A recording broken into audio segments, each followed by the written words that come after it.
নমস্কার, ঈশান Bangla prime time খবরে আপনাদের স্বাগত জানাচ্ছি আমি সৌভিক। প্রথমে সংবাদ শিরোনাম।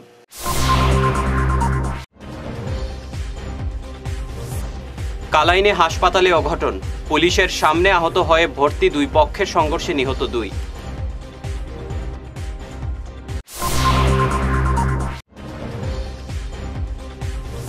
কা পোর্টালে প্রথম দিনে আবেদন একটিও নেই, অসমে বাংলাদেশিদের করিডোর মাত্র, বললেন মুখ্যমন্ত্রী।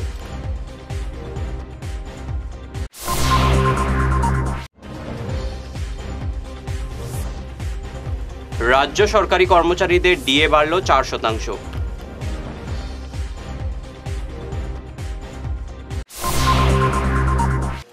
এবারে বিস্তারিত প্রাইম টাইম খবর। প্রথম দিনে সিএর পোর্টালে কোনো আবেদনপত্র জমা পড়েনি, এ কথা জানিয়ে মুখ্যমন্ত্রী বলেন, অসমে কোনো বাংলাদেশি নেই। বাংলাদেশি অনুপ্রবেশকারীরা অসমকে করিডোর হিসেবে ব্যবহার করছে। যারা লক্ষ লক্ষ বাংলাদেশি অসমে রয়েছেন বলে চিৎকার করেছিলেন, তারা এখন কি বলবেন, এই প্রশ্ন করেন মুখ্যমন্ত্রী। বাকি ষ্টেটত যদি 21ত সোমোৱা মানুহজনেও কয় যে মই 14ত আহিছোঁ, তেওঁৰ প্ৰুফ নাই।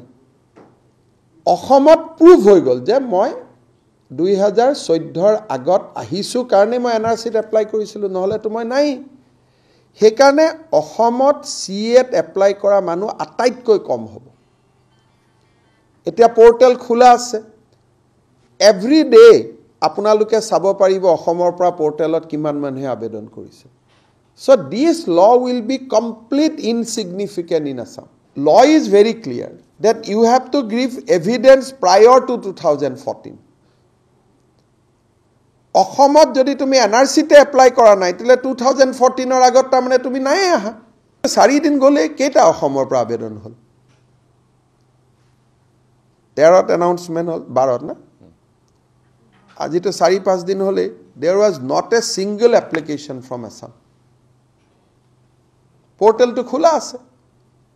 এতিয়া কিমান ডাঙৰ 855 লাইনত গৈ আছে কা আন্দোলনটো, উত্তৰ দিব উল্টা পৰিব। এইটো জমি বিবাদকে কেন্দ্র করে কালাইনে দুপক্ষের রক্তক্ষয়ী সংঘর্ষে পুলিশের সামনে দুজনের মৃত্যু হয়েছে, আহত হয়েছেন 11 জন। মৃতদের নাম রাজু বৈষ্ণব ও ধীরেন্দ্র বৈষ্ণব। জমি বিবাদকে কেন্দ্র করে এক সংঘর্ষে সংকটজনক অবস্থায় আহতদের প্রথমে কালাইন হাসপাতালে ভর্তি করা হয়। সেখানে পুলিশের সামনে ফের সংঘর্ষে লিপ্ত হয় দুই পক্ষ। মারমুখী আক্রমণ ও প্রতি আক্রমণে নিহত হন দুই ব্যক্তি। বাকিদের পরে শিলচর মেডিকেল কলেজ হাসপাতালে পাঠানো হয়। আজ সকালে ঘটনাটি সংঘটিত হয়েছে ঘুমরা ধুলাকান্দি এলাকায়। পরিস্থিতি নিয়ন্ত্রণে আধা সামরিক নিয়ে মাঠে নামেন কাছাড়ের অতিরিক্ত পুলিশ সুপার সুব্রত সেন সহ অন্যান্য পুলিশ আধিকারিকরা। পরিস্থিতি নিয়ন্ত্রণে কালাইন হাসপাতালেও আধা সামরিক বাহিনী মোতায়েন করা হয়েছে। রাজু বৈষ্ণব তো আজকে সকালে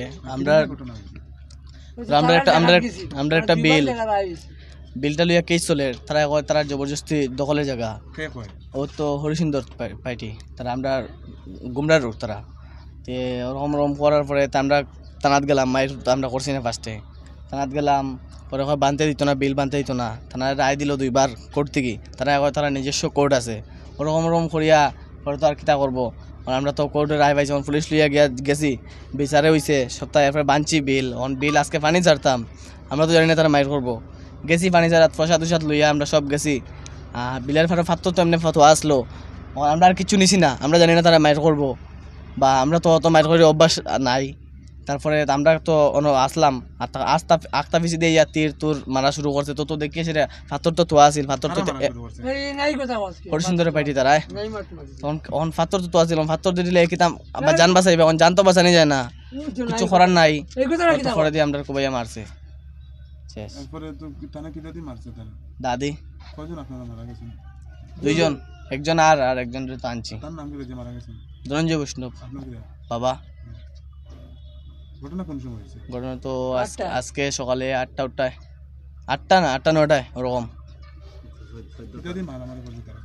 তারা তো ডাল ফলুঙ্গা তীর বুঝালি দা রামদা বলিছে দোতা লইয়া ইয়া কুবাইয়া মারছুন বিন্না ভাতি আর তো ইতা আনছে তীর ধনুক আনছে, তীর মারছে। হ্যাঁ এখন তো কোনো নাম নেইছে রিপোর্টার, আমি তো ছোটো মানুষ, কিছু করা যায় না। যারা আমার বড় আছে, কাকু যেটা আছে, তারা দিয়া করাইতে লাগবো। আমার শ্বশুর আছে, তান্ডে দিয়া মাথাইতে লাগবো, সপ্তাহ করাইতে লাগবো। অত রকমও আর কিছু করবার নাই, নিজে তো আর কিছু করতে পারতাম না। শাস্তির তো দাবি চাই, সপ্তাহ চাই, কিন্তু তারা আগে 2বার নিউজও দেওয়া হয়েছে, নিউজটার আমি নাম চিনি না, আমি সময় শিলচার আসলাম, নিউজে দেওয়া হয়েছে তারা মাফিয়া, ভূমি দখল করে খায়, মানুষের জায়গা জমি দখল করে খায়, তারা তো মাফিয়া হয়েছে, এটাও নিউজও ছাড়া হয়েছে। এরপরে গুমরার ফরিমল নির্মল তারার জায়গাও আছে 4 বিঘা 800 টাক, এটাও তারা দখল করে খাতে, ফরিমলে না নির্মল তাই জানি না, আমার গুণা কিতা লাগে, আমরা জাত না আর কি, অন্য সমাজ গুমরা বরফ ফ্যাক্টরির সামনে বাড়ি। তো তারা কইলো আমরা জায়গা আমরা গেছি না আইনে, আমরা এখন আইনে যাইতে লাগবো। হরলাল বৈষ্ণব, রাজু মানে ধনঞ্জয় বৈষ্ণব, ডাকনাম নিকনেম রাজু বৈষ্ণব বাড়ি আমার বাবার, ধনঞ্জয় বৈষ্ণব হরলাল বৈষ্ণব মানে হরলাল বৈষ্ণবের জায়গা তাই দখল উদ্ধার করছে, আমরা কাছে বেচছে, আমরা কিনে খাইতাম, আমরা জায়গা আমরা খাইতাম।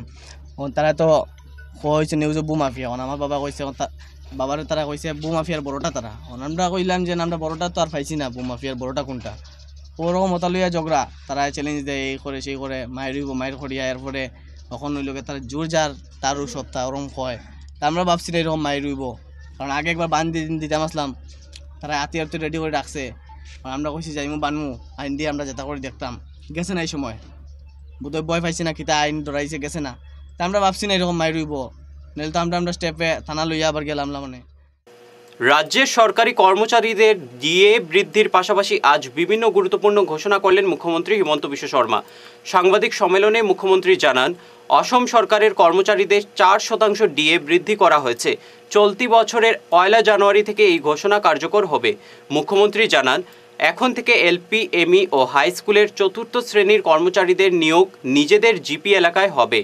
বিদ্যুৎ মাশুল শূন্য করতে সৌরশক্তি প্যানেল স্থাপনে সরকার সাহায্য করবে বলে মুখ্যমন্ত্রী জানান। এই প্রকল্প নিয়ে বিস্তারিত তুলে ধরেন মুখ্যমন্ত্রী। এছাড়াও আরও বিভিন্ন গুরুত্বপূর্ণ ঘোষণা করেন হিমন্ত। জানিগঞ্জ আগামীতে উধারবন বিধানসভা এলাকায় যাচ্ছে, তাই এখন থেকে প্রস্তুতি নিচ্ছেন উধারবন্দের বিধায়ক মিহিরকান্তি সৌম। আজ তিনি জানিগঞ্জের 7 নম্বর ওয়ার্ডের কালীবাড়ি রোডের নতুন রাস্তার 1,91,00,000 টাকার কাজের সূচনা করলেন। এই এলাকা এবারই উধারবন্দে অন্তর্ভুক্ত হয়েছে, তাই তিনি দীর্ঘদিনের দাবি এই রাস্তার কাজ করতে উদ্যোগী হয়েছেন। আজকে পিডব্লিউডি রোডের RIDF এর মাধ্যমে প্রায় আরও জগন্নাথ মন্দির স্কিল সেন্টার নিয়ে টোটাল প্রায় 10 কোটি টাকার কাজের শিলান্যাস হয়েছে। আজকে রাত এখন 7টা বাজতে চলছে, আর আমরা আজকে এখানে কালীবাড়ি চরের এই রাস্তার শিলান্যাস করলাম। জানিগঞ্জে এই পয়েন্ট থেকে এই অংশটা বাকি ছিল, আর এটার বরাদ হয়েছে 1,91,00,000 টাকা। আর এই মানে যেহেতু নির্বাচন আয়োগের দিন ঘোষণা হতে পারে খুব শীঘ্রই, তাই আমরা আজকে এই শিলান্যাস করলাম। আরও আগামীকালও অনেকগুলো আছে, মোটামুটি প্রায় আমরা 35 কোটি টাকার অধিক আমাদের সমষ্টিতে করব। এটা ডিলিমিটেশনের পর উধারবন এটাতে অন্তর্ভুক্ত হয়েছে, আর আমাদের বরাদ পেয়েছেন আমার শ্যামল দাস মহাশয়। এখানে মণ্ডল সভাপতিও রয়েছেন বিশ্বজিৎ দাস সহ দলীয় কার্যকর্তারা সবাই উৎসাহের সঙ্গে আজকের এই শিলান্যাসে অংশগ্রহণ করেছে। মাননীয় প্রধানমন্ত্রী নরেন্দ্র মোদীজি আবার পুনরায় প্রধানমন্ত্রী হওয়ার রাস্তায় আমরা আছি, আর খুব বিরাটভাবে ইসবার 400 পার যে নাড়া আমাদের আছে সেখানে আমরা সফল হতে যাচ্ছি। ভারতীয় জনতা পার্টি 370 অধিক আসন পাবে, আর আমরা আশা রাখি মোদীজির যে নেতৃত্বে যে সারা ভারতবর্ষের যে বিকাশ হয়েছে, আর সেটাকে জনগণ শ্রদ্ধার সহিত গ্রহণ করেছে। নিচে সামান্য বিরতি থাকছে, আর অন্যান্য খবর সঙ্গে থাকুন। প্রাকৃতিক চিকিৎসা পদ্ধতি এবং অত্যাধুনিক চুম্বক চিকিৎসা পদ্ধতির মাধ্যমে ঔষধ ছাড়াই শরীরের বিভিন্ন রোগের চিকিৎসা করা যায়। বিশেষ করে বাত ব্যথা, কোমর ব্যথা, ঘাড়ের এবং মেরুদণ্ডের ব্যথা, হাঁটুর ব্যথা, নার্ভের রোগ, সায়াটিকা, প্যারালাইসিস ইত্যাদির চিকিৎসার জন্য যোগাযোগ করুন energy healing centre, Ismail market, central road, Silchar. Chief consultant doctor M. Shantikumar Singha, lifestyle medicines consultant, Harvard school of medicine, USA certified. मेरा नाम M. गिरिचंद्र मेरा घुटना का प्रॉब्लम 7-8 साल से है। मैं बहुत जगह इलाज करके आया हूँ, कोई इम्प्रूव नहीं हुआ। अभी इधर आने के बाद 10 दिन हुआ है, मेरा अभी बहुत इम्प्रूव हुआ है और बहुत प्रोग्रेस हुआ है।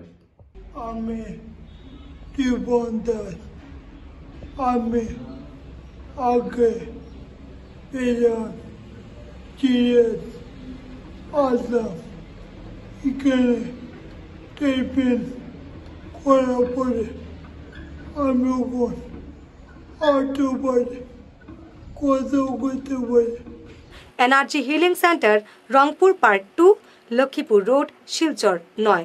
যোগাযোগ করুন 9706554286 এবং 9395732456। ভিজিটিং আওয়ার্স সকাল 11টা থেকে দুপুর 1টা পর্যন্ত। অগ্রিম বুকিং প্রয়োজন। তোর মেয়ের পরীক্ষা তো শেষের দিকে, এবার কি করাবি ভাবছিস? আগামীতে বোর্ডের পরীক্ষা আর ভবিষ্যতে ইঞ্জিনিয়ারিং পড়ানোর ইচ্ছে, তাই ভাবছি এখন থেকেই একটা কম্পিউটার সেন্টারে কোচিং এর জন্য ভর্তি করিয়ে দেব। কিন্তু চারিদিকে যে হারে কম্পিউটার সেন্টার গজিয়ে উঠেছে, বুঝতে পারছি না কোথায় ভর্তি করাবো। ন্যাশনাল হাইওয়ে শিলচর 5-এ উইকেয়ার কম্পিউটার কোচিং ইনস্টিটিউট আছে তো, যেখানে জাতীয় ও আন্তর্জাতিক স্তরের লেখক সঞ্জীব সেন নিজে যত্ন সহকারে ছাত্রছাত্রীদের গাইড করে থাকেন। এখানে সেবা ও সিবিএসসি বোর্ডের ক্লাস 8 থেকে ক্লাস 10 এবং আসাম বোর্ডের 11 এবং 12-এর সাথে সাথে ইঞ্জিনিয়ারিং পড়ার জন্য ক্লাস 8 থেকেই ছাত্রছাত্রীদের তৈরি করে দেওয়া হয়। ওখানে পরীক্ষা এবং সার্টিফিকেটের ব্যবস্থাও আছে। তাই নাকি? কিন্তু যোগাযোগ করব কিভাবে? আমার ছেলেকে তো ভর্তি করিয়েই আসলাম, তোর মেয়েকে ভর্তি করতে আজই কল করিস 9387401842 এই নম্বরে। হেয়ারউইক house and Loknath gents parlour, Cachar market, NS Avenue, near IndusInd bank, ground floor, shop number 8। এখানে বিভিন্ন ব্র্যান্ডের হেয়ার উইক পাওয়া যায়। এখানে আলাদা চুলও লাগানো হয়, যেমন অস্ট্রেলিয়া গোল্ড, দুবাই গোল্ড, মিরাজ, পাবেরিয়া, লস অ্যাঞ্জেলেস এবং আরও বিভিন্ন ব্র্যান্ডের প্রোডাক্ট। এই সুবিধে মহিলা এবং পুরুষের উভয়ের জন্য রয়েছে। সব ব্র্যান্ডের হেয়ার উইকের উপর রয়েছে 50% ছাড়। মিনিমাম প্রাইস 2999 থেকে। তার সঙ্গে আপনারা পেয়ে যাচ্ছেন hair cutting, shaving, facial, hair spa, hair কালারের সুবিধে। মেয়েদের নাক এবং কান গাঁথানোরও ব্যবস্থা রয়েছে। যোগাযোগ করুন 9859187913, 9395405349। ফিরে এলাম ঈশান বাংলা খবরে। সরকারি বিধি মেনে চলা কাঠিগড়ার একাধিক বেসরকারি স্কুলকে এক মঞ্চে এনে গঠন করা হলো registered private school association Kathigora. এই সংগঠনের মূল উদ্দেশ্য কাঠিগড়ার গুণগত শিক্ষা সুনিশ্চিত করা। বর্তমানে 13 স্কুলকে এই মঞ্চে আনা হয়েছে। আগামীতে সংখ্যা আরও বাড়বে বলে জানিয়েছেন সংস্থার কর্মকর্তারা। গতকাল এ নিয়ে এক সাংবাদিক বৈঠকে বিস্তারিত তুলে ধরেন সংগঠনের সভাপতি একলাচ উদ্দিন, সাধারণ সম্পাদক মঞ্জুর আহমেদ, সহ সম্পাদক সুমিত দাস প্রমুখ। কাঠিগড়ায় আপনারা জানেন প্রাইভেট স্কুল বলতে অনেকগুলো প্রাইভেট স্কুল রয়েছে, যেগুলোর কোনো অভাব নেই। প্রত্যেকটা জায়গায় আজকাল ভালো কিছু কিছু শিক্ষা প্রতিষ্ঠান গড়ে উঠেছে, আমরা সাধুবাদ জানাচ্ছি। আমরা চাই কাঠিগড়ার বিভিন্ন অঞ্চলে প্রত্যেকটা এলাকায় যেন ভালো ভালো স্কুল শিক্ষা প্রতিষ্ঠান গড়ে ওঠে এবং কাঠিগড়ার ছেলেমেয়েরা যাতে ভালো উন্নত মানের শিক্ষা পায়, সেই নিমিত্তে যারা স্কুল করে, যারা প্রতিষ্ঠান করে, আমরা তাদের সহযোগিতা করি। আমরা এভাবে স্কুল করেছিলাম। কাঠিগড়া উপজেলার 13টা বিভিন্ন শিক্ষা প্রতিষ্ঠানের আমরা পরিচালন সমিতির বা পরিচালকদের মধ্য থেকে আমরা এখানে উপস্থিত আছি। আমরা গত 3 তারিখে একটা সভা করেছিলাম। কাঠিগড়ার প্রাইভেট স্কুল যেগুলো ছিল সবগুলো মিলে আমরা আহ্বান করেছিলাম যে কাঠিগড়া থেকে যারা যারা স্কুলের সরকারি নিয়মনীতি মেনে যেসব স্কুল চলছে, অর্থাৎ যাদের রেজিস্ট্রেশন আছে, যাদের পারমিশন আছে, যাদের ডাইস্কুড আছে, যাদের প্যান নাম্বার যাদের আছে, প্রত্যেককে আমরা একটা মিটিং ডেকেছি যে আপনারা আসুন, আমরা সবাই মিলে একটা সংগঠন করি। কারণ আমাদের অনেক কিছু আছে যেগুলো আমাদের সরকারের কাছে দাবি দেওয়া আমাদের পৌঁছে দিতে হয়। কারণ সরকারি তরফে আমরা প্রত্যেকটা জিনিস করছি। একটা সরকারি স্কুলে যতটা কাজ করতে হয় তার চাইতেও বেশি কাজ করতে হয় একটা প্রাইভেট স্কুলে। প্রতিদিন কোনো না কোনো ডাটা, কোনো না কোনো ডকুমেন্ট, কোনো না কোনো ইনফরমেশন আমাদেরকে দিতে হচ্ছে। কোথাও দিতে হচ্ছে পোর্টালে নিজে থেকে আপলোড করতে হচ্ছে, নতুবা আমরা অফলাইনে সেগুলো ডিসির কাছে দিতে হচ্ছে, নতুবা আইএসআর কাছে দিতে হচ্ছে। এত সব কাজ, এত কিছুর পর আমাদের বিভিন্ন যে ন্যায্য কিছু কথা রয়েছে, সেই কথাটুকু বলার কোনো উপযুক্ত প্ল্যাটফর্ম নাই। তাই আমরা ভাবলাম যে আমাদের একটা সংগঠন করা উচিত। সেই সংগঠনকে আমরা গত 3 মার্চ 2024 কাটিগড়া বরখলার মারুয়াছড়া থেকে সূচি কোম্পানির লোহার সামগ্রী চুরি করতে এসে ধরা পড়ল চোরের দল। গতকাল রাতে কোম্পানির লোহার সামগ্রী চুরি করতে একটি ম্যাজিক ট্রাক নিয়ে এসেছিল 4 চোরের দল। কোম্পানির সিকিউরিটি গার্ডরা টের পেয়ে তাদের আটক করে বরখলা পুলিশে সমঝে দেন। পুলিশ ধৃতদের আজ আদালতে পেশ করেছে। আগামী 16 থেকে 23 মার্চ পর্যন্ত চলবে শিলচর রূপমের 43তম সর্বভারতীয় বাংলা একাঙ্ক নাটক প্রতিযোগিতা। গতকাল এক সাংবাদিক বৈঠকে রূপমের কার্যকর্তারা জানান, স্থানীয় বঙ্গভবনে চলবে এই প্রতিযোগিতা। এই উপলক্ষে আগামী 15ই মার্চ বিকেল 4টায় শিলচর গোলদিঘি মলের সামনে থেকে এক পথচলা বের হবে। এ বিষয়ে সাংবাদিক বৈঠকে বিস্তারিত তুলে ধরেন রূপমের সাধারণ সম্পাদক নিখিল পাল সহ অন্যান্যরা। এবছর আমাদের এই বাজেট গিয়ে দাঁড়িয়েছে 12.5 লাখ টাকা, 1 লাখ টাকা আমার বেশি হয়েছে এবছরের বাজেট। সেই বাজেট পূরণ করার জন্য আমরা 8 দিনের মঞ্চ আমরা রেখেছি। বিভিন্ন যারা আমাদের সদস্যরা আছেন, সেই 8 দিনের মঞ্চ আমাদের সদস্যরাই এগিয়ে এসছেন। 8 দিনের মঞ্চ তারা মা বাবার নামে উৎসর্গ করেছেন। এর থেকে আমরা একটা অর্থ পাচ্ছি এবং প্রত্যেক সদস্যরা আমাদের সহযোগিতার হাত বাড়িয়ে দিচ্ছেন, যতজন সদস্য আছে রূপমের। এছাড়া আমাদের যারা শুভানুদ্দায়ী, বিভিন্নভাবে আমাদের সবাই সহযোগিতা করে আসছেন দীর্ঘদিন ধরে। এর জন্যই কিন্তু আমরা এটা সম্ভবপর হয়ে উঠছে। এবং প্রতি বছরই কিন্তু আমাদের ডেফিসিট থাকে বাজে। গত বছর আমরা যে করেছিলাম, গৌতম হালদার এখানে এসেছিল, এই গৌতম হালদারের অনুষ্ঠানে 80,000 টাকা আমাদের ডেফিসিট হয়েছিল।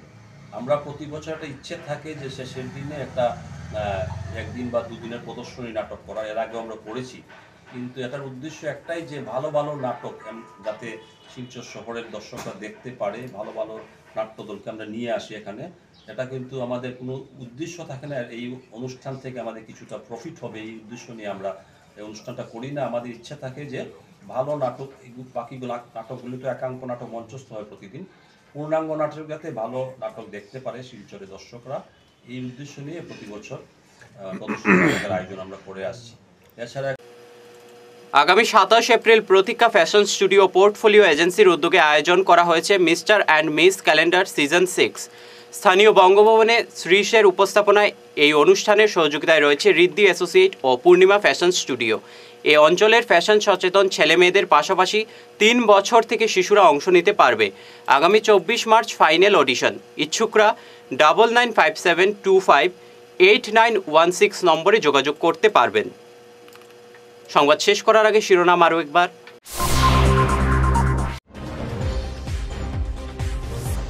কালাইনে হাসপাতালে অঘটন, পুলিশের সামনে আহত হয়ে ভর্তি 2 পক্ষের সংঘর্ষে নিহত 2।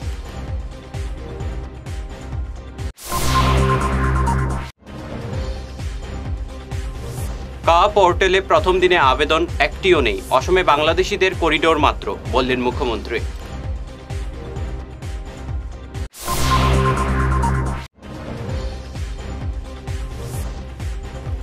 রাজ্য সরকারি কর্মচারীদের ডিএ বাড়ল 4%।